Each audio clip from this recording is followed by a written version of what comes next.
empieza el año 2019, es la carrera electoral por la presidencia de Argentina. Estamos con un candidato a presidente, José Luis Espert, economista. ¿Qué tal? Buenas tardes. ¿Qué tal, José Luis? Muy bien. Candidato a presidente por el Partido Libertario. Esa palabra, ¿no? Ese adjetivo libertario, ¿qué quiere decir? Sí, en realidad, para ser precisos, el Partido Libertario es uno de los partidos que van a conformar el frente electoral. Bien. Que me van a llevar a mí a competir por la presidencia. ¿Cómo se llama este frente electoral? No, bueno, es un frente que estamos construyendo, todavía no tenemos un nombre. Hay varios dando vuelta, pero por una cuestión de prudencia no lo voy a decir todavía porque hay varios dando vuelta. Sí. Pero la idea es nuestra de frentista sobre algunas ideas madres que para mí son claves que Argentina comience a aplicar urgente para terminar con la decadencia. Será una convocatoria lo más plural posible en cuanto a la cantidad de personas. Ahora vamos a ir detallando esas ideas y entendiéndolas a partir de tus explicaciones. ¿Con cuál de los partidos que ya se conocen e integran el frente te identificás vos? No, bueno, estamos negociando todavía, esas cosas no las voy a decir. Pero digo, vos sos parte de un partido, quiero decir, estás dentro de este frente, sos su candidato a presidente. Sí. ¿Por qué partido como integrante del frente? No, todavía no está el partido que me va a llevar a mí al frente que va a componer este conjunto de partidos que me van a llevar a mí a competir durante este año. ¿Y la palabra libertario te suena mejor o distinto a liberal, por ejemplo? A ver, yo creo que lo importante acá es que Argentina aplique algunas ideas que son de sentido común. Yo creo que Argentina se alejó demasiado del sentido común, yo diría hace más o menos un siglo, motivo por el cual estamos en una decadencia que no para. Y nos seguimos repitiendo en el error. Mirá, Argentina acaba de firmar con el gobierno de Macri el acuerdo número 27 con el Fondo Monetario. El número 27 en la historia de la Argentina. En 50 años. El primer acuerdo lo firmó en 1968. Sí. Bueno, Argentina con Macri firmó el número 27, lo cual demuestra que venimos de medio siglo de fracaso, porque cuando uno llega a firmar un acuerdo con el fondo, evidentemente su programa económico fracasó. Así que venimos de medio siglo de fracasos y eso es como consecuencia que no paramos de hacer algo que está mal. Y en materia estrictamente económica hay otros planos en los cuales también estamos haciendo mal las cosas, más allá de Macri, Cristina, etcétera. Pero en materia económica Argentina tiene todo para venderle al mundo y sin embargo vive obsesionada con protegerse de lo que viene de afuera. Argentina tiene que ponerse a venderle cosas al mundo. Dame un minuto más que termino con las ideas centrales económicas, ¿no? Hay otras.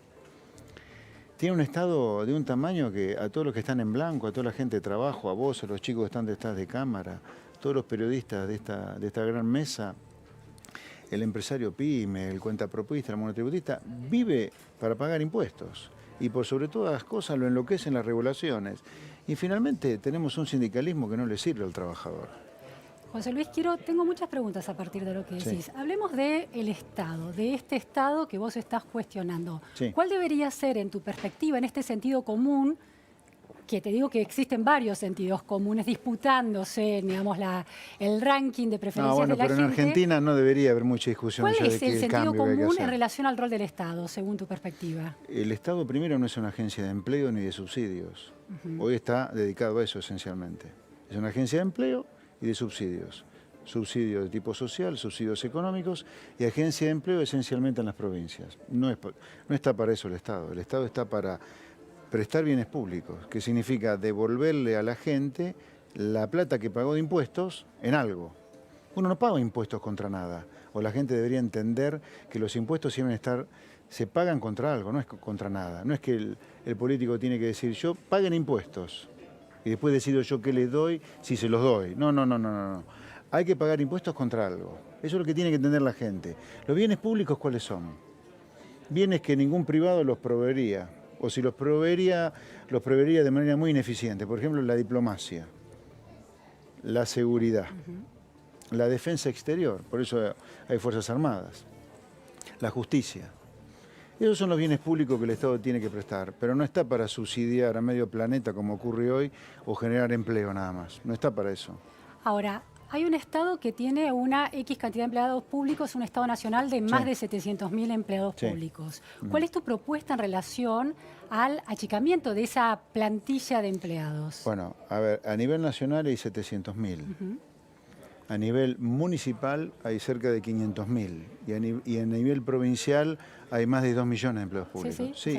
Si uno suma los 3 niveles de gobierno, nación, provincias y municipios, tenés aproximadamente 3.600.000 empleos públicos. Con la mitad te arreglás para prestar bienes y servicios públicos. Entonces vos decís, ¿sobran 1.800.000? Déjame terminar. Sí. ¿Sobran? Sí, claro que sobran. Primero, hay que entender, son una estafa para los buenos empleos públicos. Porque hay empleos públicos que tienen que estar, porque hay servicios que hay que prestar. Segundo, son una estafa para el contribuyente.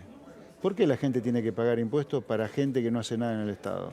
Entonces, ¿hay que echarlos? Sí, claro. Ahora, vamos a decir, el primer día decir, basta, 1.800.000, no.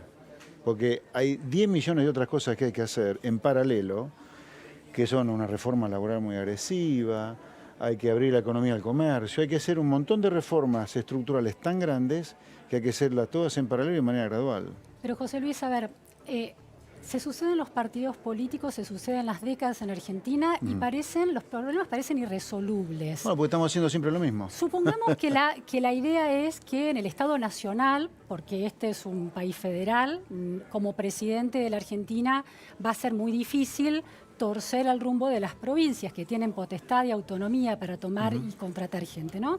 Concentrémonos en el Estado Nacional que tiene 700.000, 780.000 empleados públicos. Sí. ¿Qué hacemos con esos empleados? Si los gobiernos sucesivamente, si esta sociedad demandó empleo y se terminó aumentando la cantidad de empleados públicos, es porque hay algo ahí que es difícil de resolver, porque la sociedad... A mí no me parece que sea difícil de resolver lo que hay. Yo creo que hay mucho clientelismo. No, pero espera, sí. Primero, hay que tener presente que la contracara de este sobreempleo público no es que nos va bárbaro, nos va muy mal. A ver, durante la década en la cual explotó el empleo público, que fue la década kirchnerista, acá desaparecieron miles de productores de trigo, miles de productores de ganaderos, miles de empleados en los frigoríficos. A ningún político le importó eso. Entonces acá, cuidado, una cosa es quién tiene la razón y otra cosa es quién tiene el poder del lobby. El poder del lobby, sin duda que lo tienen los políticos, que dicen que el país se prende fuego si se echa un empleo público. Ahora, la verdad y la razón no está de ese lado. Ahora, yo no vi a ningún político desgarrarse o rasgarse las vestiduras por la cantidad de empleos privados que se dieron durante la década ganada por el desastre que hizo el kirchnerismo contra el campo, por ejemplo, o contra la producción de petróleo, o contra la producción de energía. Cuidado. José Luis, hay Una cosa es quién tiene el poder del lobby y otra cosa es quién tiene la razón. La razón está del lado de los que critican este tamaño del Estado que se lleva puesto los ingresos de casi toda la gente que está en blanco. Bueno, pero a ver, yendo al sentido común. Si vos haces campaña diciendo lo que hay que hacer, si a mí me votara la ciudadanía para decir este Estado está sobredimensionado, ¿hay que echar empleos públicos? Por supuesto que sí. Para pagarle bien a los buenos empleos públicos, a los que tienen razón de existir en el Estado y para que el contribuyente tenga algún día alguna baja de impuestos. Sí. José Luis, empleados públicos. Sí. Cuando uno dice empleados públicos, da en principio la idea, una mala idea, de la empleada de gasalla, alguien que no está haciendo nada, se la pasa detrás del mostrador. Ahora, en ese número de empleados públicos nacionales, por ejemplo, hay 183.000 empleados de las universidades nacionales. Sí. Y esta sociedad ha decidido que el sistema de universidades públicas sea vasto y que atienda al 80% de los estudiantes. Entonces, el sentido común que vos planteás no está tan instalado. Hay una sociedad que quiere una universidad pública y gratuita. ¿Me perdonás? Y necesita empleados. Nadie está diciendo de echar al buen empleo público. Mi énfasis fue que vos tenés que echar al que el empleo público para el cual se le creó un puesto que no debería existir. Estamos hablando de echar a la persona que presta un servicio público. Y te repito, acá hay una mala comprensión de la cosa. Acá la sociedad equivocadamente, y la política ni hablar, hace oídos sordos a los empleos privados que se destruyen por este Estado, pero tiene un enorme prurito en decir no. Si no hay razón de ser para un empleo público, para una delegación, una dirección, tenemos problema en eliminar la dirección y mandarle un subsidio por ese empleo. Lo tenemos que hacer. Si no, el camino va a seguir siéndole siempre. A ver, si la sociedad quiere seguir votando lo que está votando en los últimos 60 años, 50 años, ok, sigamos adelante. Nuestra propuesta es un cambio. ¿Hacia qué? Hacia cosas que hacen los países que le va bien. Lo que yo propongo no es que ocurre en un anillo de Venus. No. Chile, Perú, Paraguay está haciendo cosas diferentes. Brasil parecería ser que está comenzando un camino diferente. Los países que prosperan hacen cosas muy elementales, tienen un tamaño del Estado que sea pagable por la sociedad, no este Estado que se lleva el 60% de los ingresos de los que están en blanco. Tienen economías que comercian con el mundo y tienen otro sindicalismo. A ver, esta idea, esta propuesta es muy elemental, la nuestra, la mía. Es, señor empleado público que presta un servicio público, a mí me preocupa su remuneración, a mí me cuesta su puesto. Señor empresario pyme, yo quiero que usted pague menos impuestos. Señor monotributista también, señor autónomo también, pero para eso hay que bajar el gasto público, no hay duda. De acuerdo, José Luis, pero digo, ¿por qué no se ha hecho? Cualquiera sabe Porque hoy que hay una sobredimensión. Nadie lo ha propuesto Déjame serio. terminar la pregunta. Sí, dale. Cualquiera sabe si hay una idea completamente instalada y cierta de que la cantidad de empleados públicos se va reproduciendo a lo largo del tiempo con cada cambio de gestión. Ajá. Eso está instaladísimo, eso es cierto, las cifras lo demuestran. Ahora bien, eso es un dato. La pregunta es si es tan fácil de hacer y si es una cuestión simplemente de decisión política, ¿por qué no se ha hecho? Debe haber un lugar en el que la sociedad no tolera dejar a tanta gente sin empleo cuando no se crea empleo. No, yo no creo que la sociedad no tolere echar un empleo público y tolere que se destruyan empleos privados como se destruyen acá. Yo no creo eso. Yo creo que acá hay un tema del poder del lobby que tiene el político para imponerle a la sociedad que si se destruye un empleo público se incendia el país, pero no hay problema en cuanto empleo privado destruís. Bien, y otra cosa, sí. Acá hay un tema capital, me parece a mí, central, que es nadie, que yo recuerdo de la democracia para acá, donde hemos tenido las dos peores crisis a lo largo de la historia, dicho sea de paso, ha hecho una propuesta de gobierno de decir, nosotros vamos en favor del buen empleo público, del empresario pyme en serio, de la empresa grande, del autónomo, del monotributista. No se puede pagar la cantidad de impuestos que se pagan acá. Y por si fuera poco, porque no es solo la cantidad de impuestos que se pagan acá, es que además del Estado tiene déficit, o sea, gasta por encima de esta enormidad de impuestos que pagamos, motivo por el cual cada tanto tenemos una crisis. Así que acá hay que evitar las dos cosas. Hay que evitar tener crisis cada tanto, por lo cual sin duda hay que bajar el déficit, bajando el gasto público, no haciendo como este gobierno de Macri, reventando todo el sector privado en blanco impuestos, y además hay que bajar el gasto público también para bajar impuestos. Pero eso hay que decirlo en campaña. Hay que decirlo en campaña. Ganás las es clave elecciones eso, con una campaña anunciando que vas a echar empleados públicos. Sí. Los echás en el primer semestre de tu gestión, en los primeros 100 días. ¿Qué pasa con esa gente que se queda sin empleo?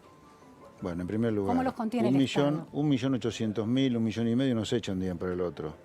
¿Sí? Se echan de manera gradual a lo largo de por lo menos un periodo de gobierno. ¿Vas a tener el acuerdo de las provincias para echar semejante cantidad? Se negociaría el acuerdo, porque si la ciudadanía me vota para hacer eso, llegaremos a un acuerdo con sindicatos y con provincias. ¿Qué pasa con la gente real que tenía un empleo? Me preguntaste cómo se hace, se negocia. Sí. Porque la propuesta de campaña es esa, es en favor del país, que es en favor de la gente olvidada por toda la clase política. ¿Sí? Así que eso se hace y de manera gradual, y anunciándolo en campaña, que es lo que nosotros... Bien. Pero espérate, sí. Acá no solo es esto. Es mucho más profundo lo que hay que hacer. Vos tenés que hacer una reforma laboral para sacarte encima este sindicalismo que hambrea a los trabajadores. Vamos a ir a eso también, pero quiero terminar de entender la lógica del, bueno, tomo la decisión como clase política. Acá me parece importante entender otra lógica, previo a analizar la necesidad de que el Estado tenga una cantidad de empleos públicos para que preste servicio y no para que sea una agencia de empleo. Es que merced a este Estado que tenemos, el sector privado destruye empleos. No es que nos va bárbaro. A ver, mi punto primero es... ¿Y es responsable el Estado de esa destrucción? Pero no hay duda que el Estado es el principal responsable de esta destrucción.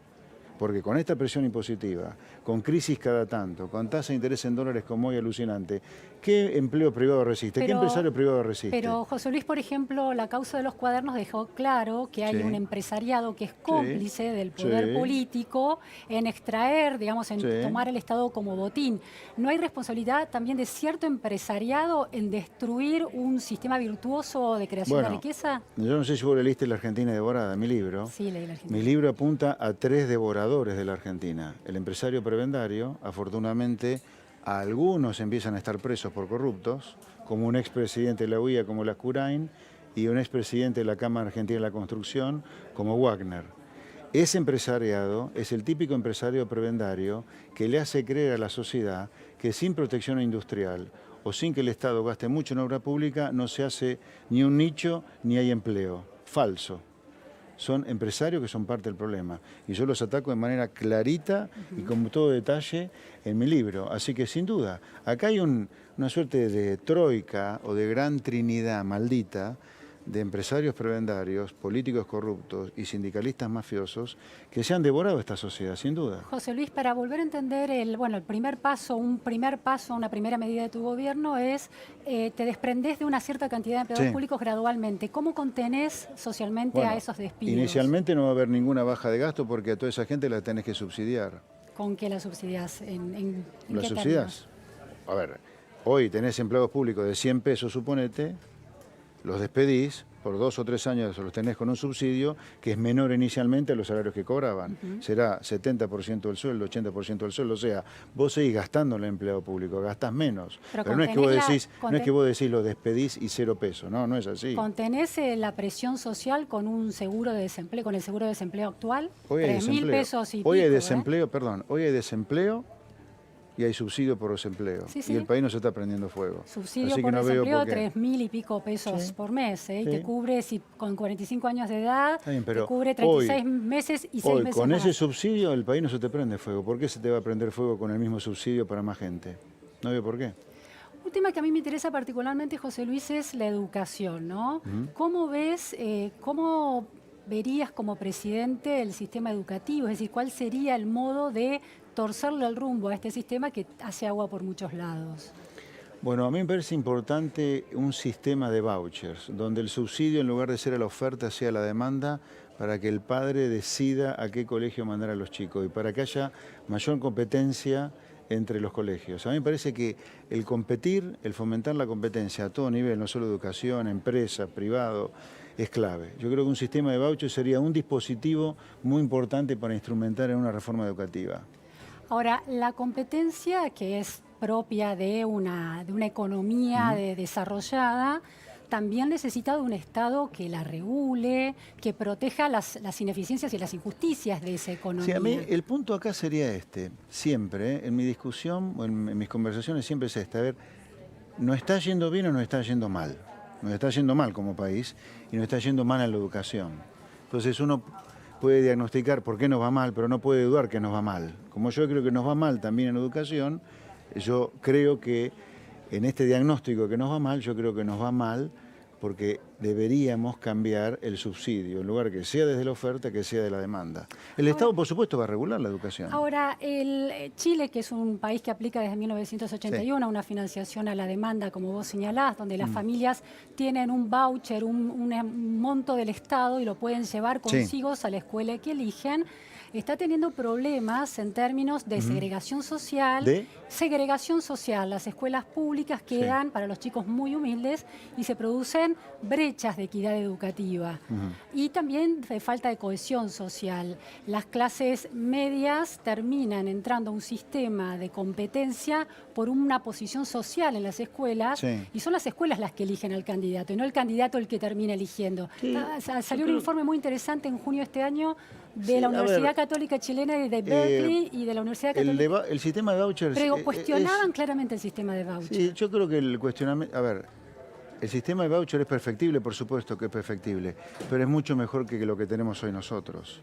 Es más, yo creo que para evitar lo que le pasa a los chicos con la escuela pública, tendría que haber serios límites a la capacidad de los gremios de hacer huelga. Los chicos no pueden quedar sin colegio. Eso es prioritario. Sí, eso es prioritario. Eso es clave. Yo creo que la educación debería ser declarado como un servicio público, por lo cual debería que limitarlo extremadamente la posibilidad de huelga salvaje como la que tenemos. O sea, si hay un grupo que hace huelga, hay otros gremios que no pueden hacer huelga. Pero a los chicos no se los puede dejar sin colegio. Ahora, en la Argentina el 34% de las familias está eligiendo ir a la escuela privada. O sea, hay una especie de competencia, aunque no esté financiada la demanda, y los padres eligen libremente optar por el sistema privado. Y sin embargo, la escuela privada no es significativamente mejor que la pública. ¿Por qué crees que un sistema de voucher va a generar una competencia virtuosa? ¿Por qué creo? Bueno, porque yo creo que, digamos, todo tiene que ver con todo, como dice el refrán, ¿no? O sea, es imposible no tener un país decadente como el que tenemos, sino tener una educación con problemas. Yo creo que, en parte, esto me consta a mí por chicos que leo de mis sobrinos, de mis hermanos, donde los chicos ya les enseñan desde la primaria, la importancia es que haya retenciones a las exportaciones para que el campo aporte, disparates absolutos que tienen que ver con otro tipo de entendimiento. O sea, si este es un país, por ejemplo, que pone de rodillas a los sectores que producen para exportar, como el campo, la energía, el turismo, obviamente que eso también se va a enseñar en las escuelas. Entonces, por eso creo que los cambios tienen que hacerse a todo nivel, todos los planos, de manera gradual, por cierto, porque es profundísima la reforma que hay que hacer, pero no hay duda que hay que hacerlo en otros planos, para que el colegio empiece a enseñar otra cosa. A ver, en muchas universidades todavía se enseña lo virtuoso que es tener un Estado con un tamaño enorme y que tenga déficit. Eso pudo haber sido ser cierto en la crisis de la Gran Depresión del 30, pero pensar a eso como una ideología, como un dogma económico, el Estado presente y deficitario, es un disparate que no existe en el mundo que progresa. El Estado presente es presente por los servicios que entrega y no porque es de empleo. Esta es la idea central.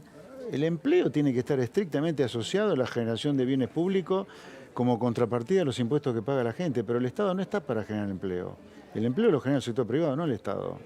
¿Cómo te plantás ante el cambio climático? ¿Pondrías algún tipo de gravamen a aquellas empresas que generan una huella de ese no es un tema que he pensado de contaminación? Todavía. No lo he pensado todavía ese tema, no. Bien. Todavía hay haberes y deberes por hacer, ese es uno. ¿Cómo te plantás ante la legalización del aborto o, por ejemplo, las cuestiones de implementación de la ESI en las escuelas primarias y secundarias? Mira, yo como liberal, desde el punto de vista del sexo, la gente puede, desde mi punto de vista, y es un tema personal, no es un tema que lo tenga, no es una posición partidaria ni del frente, es una posición personal. Yo creo que la gente puede elegir el sexo que quiera. Yo creo, como buen liberal, creo en el respeto irrestricto al proyecto de vida del prójimo. Bien, pero ¿pondrías recursos del Estado para garantizar un aborto seguro y legal? No, respecto del aborto, otro tema delicado. Yo ahí voy a dar mi posición personal, no es una posición del partido, repito, ni del frente que estamos conformando. Yo soy una persona muy provida porque tengo 2 hijos maravillosos y vivo con los 2 hijos de mi mujer, de su primer matrimonio, a los cuales amo y ellos me aman. Así que a mí la defensa de la vida no me lo van a enseñar, pero el aborto es una cosa que ocurre y ocurre en las chicas de menores recursos. Por lo tanto, yo no soy partidario de penalizar el aborto. Yo estoy a favor de la despenalización del aborto. Ahora, no estoy a favor de que el aborto sea gratuito para todo el mundo. Tú me decís, las chicas beneficiarias de planes o hijas de beneficiarios de planes, puede ser, pero si no, que cada uno se pague el aborto. Pero no es incluso yo diría, dado que es un tema que abre tanta grieta en la sociedad, probablemente deberíamos solucionarlo con un plebiscito a nivel nacional. ¿Qué es lo que quiere la sociedad con un tema tan delicado que tiene que ver con la vida de una madre y la vida de una criatura? Es raro un liberal que esté de acuerdo con un gobernador como Urtubey de Salta, tan católico, que también está a favor de un plebiscito. ¿Por qué los liberales argentinos son muy liberales en lo económico? ¿Urtubey liberal? Alguien... no es nada liberal. ¿Cómo? No, exactamente, pero está a favor de un plebiscito para el tema del aborto. Sí, pero espérate, no sé si Urtubey piensa como yo a favor del aborto no punible, no creo. Dijo que está a favor del aborto no punible, pero... ¿Por qué preguntarle a Urtubey? ¿Qué sé yo? No sé por qué. Pero digo, ¿no es una especie de contradicción que se dan los liberales argentinos entre su visión económica y la visión de los derechos? Hay algunos liberales que están en contra del aborto. Por ejemplo, creo que Javier Milei, por ejemplo, es un liberal como yo, pero él... ¿No los vuelve menos creíbles de alguna manera? ¿No los vuelve menos creíbles a los liberales? ¿Por qué? ¿Por qué los liberales tenemos que tener una planchuela sobre la cual pensemos todos igual? No entiendo. Por esta idea de precisamente... No. Como somos liberales y somos muy respetuosos del proyecto de vida del prójimo, el proyecto de ideas y de vida de algunos liberales puede ser completamente diferente uno del otro y tener coincidencias en algunas cosas y no tanta coincidencia en otras. Yo creo que todo lo contrario. Justamente la diversidad y el respeto a esa diversidad es lo que diferencia al liberal de las grandes corporaciones políticas como el peronismo, digamos. En este sentido veo una contradicción que te la pregunto en realidad. Sí. Si más allá de los casos de mujeres vulnerables que no tienen recursos para afrontar su educación reproductiva, si una mujer de clase media, con toda la educación posible a sus manos, decide abortar libremente, fuera de cualquier contexto de presión para abortar, ¿no tiene el derecho de hacerlo? Si reconoces que hay un derecho... Yo dije que estoy a favor del aborto no punible. En cualquier caso, sea por una necesidad o sea un acto de libertad de una persona. Exactamente. Bien. Sí. Y en relación a la ESI, a la implementación de la ESI en las escuelas de Argentina... No, eso sí ya no estoy de acuerdo. Yo creo que a los padres hay que dejarle algún rol. Porque si desde el Estado se les enseña a los chicos educación sexual y las enfermedades de transmisión sexual, y también vamos por ese camino de la ESI, yo creo que a los padres se les deja un rol demasiado chico. Por lo tanto, yo creo que a los padres se debería dar un rol. O sea, si yo digo que cada persona tiene el absoluto derecho y libre albedrío para elegir el sexo que quiera, ¿qué más? Digamos, si yo persona, José Luis Espert, ¿no? ¿Está a favor de eso? ¿Para qué más?